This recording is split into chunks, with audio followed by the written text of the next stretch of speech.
चतुर राजा और ईमानदार मंत्री की कहानी प्राचीन समय की बात है। एक राज्य में एक चतुर और नीतिवान राजा शासन करता था।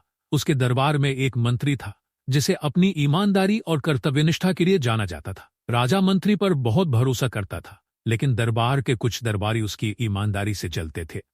एक दिन राजा ने मंत्री की ईमानदारी की परीक्षा लेने का निश्चय किया। उन्होंने अपने खजाने से एक बहुमूल्य हीरा निकाला और मंत्री को बुलाकर कहा, यह हीरा बहुत कीमती है। इसे सुरक्षित रूप से महल के बगीचे में लगे पेड़ के नीचे छिपा दो। किसी को इसकी खबर नहीं होनी चाहिए। मंत्री ने आज्ञा स्वीकार की और हीरा लेकर चला गया। लेकिन कुछ समय बाद वह वापस आया और राजा को हीरा लौटाते हुए कहा, महाराज, मैं यह कार्य नहीं कर सकता।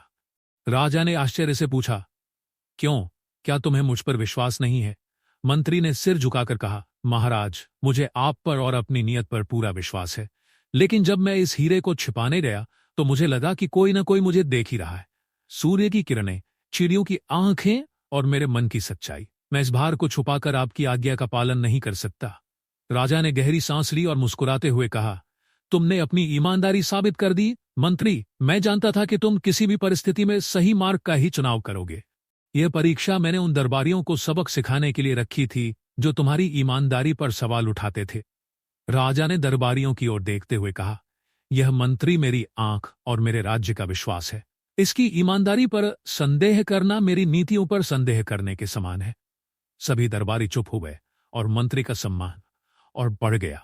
शिक्षा, सच्चाई और ईमानदारी हर परीक्षा में विजयी होती है।